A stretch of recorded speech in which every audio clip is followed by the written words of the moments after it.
Hello दोस्तों, स्वागत है आपका इस यूट्यूब चैनल पर। चैनल को लाइक करना, ज़्यादा से ज़्यादा सब्सक्राइब करना।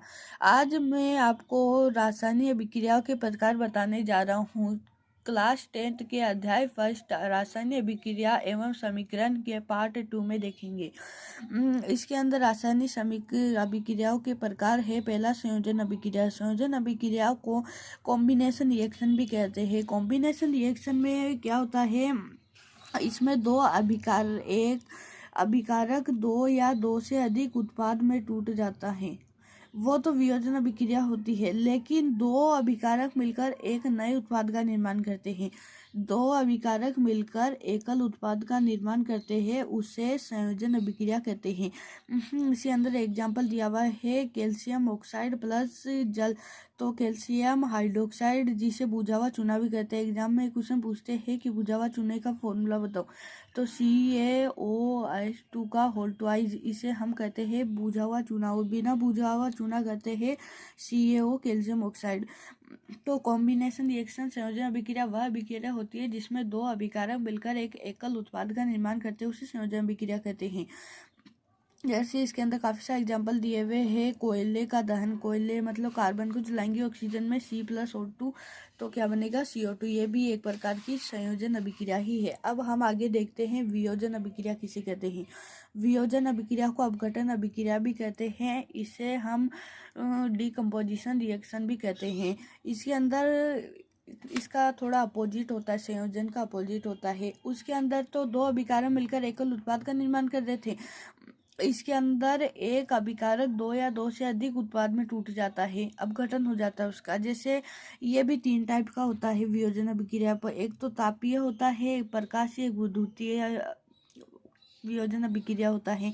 पहला तो होता है तापीय। ताप में यह टूट जाता है। जैसे इसका एग्जाम्पल है कैल्शियम कार्बोनेट, चूना पत्थर, जिसे संगमरमर भी कहते हैं। ये भी एग्जाम में पूछा जाता है कि संगमरमर का फॉर्मूला बताओ, तो CaCO3। इसको हम उष्मा मतलब ताप में गर्म करेंगे तो CO calcium oxide plus CO2 gas निकलेगी। दूसरा है विद्युतीय। विद्युतीय होता है NaCl। NaCl विद्युत होता है जिसके अंदर Na प्लस Cl होता है। तीसरा है प्रकाशीय। प्रकाशीय अपघटन वह अपघटन होता है जो प्रकाश की उपस्थिति में टूटता है। जैसे एग्जाम्पल है AgCl, Ag+Cl, AgBr। ये भी एक प्रकार का वियोजन अभिक्रिया का उदाहरण है।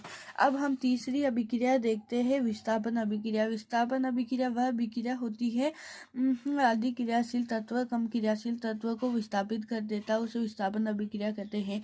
जैसे इसके अंदर एक एग्जाम्पल दिया हुआ है कि कॉपर सल्फेट के विलयन में लोहे की कील डालते हैं, तो कॉपर सल्फेट का विलयन है CuSO4। उसके अंदर अफी डालेंगे, अफी क्या हो गया, लोहा हो गया।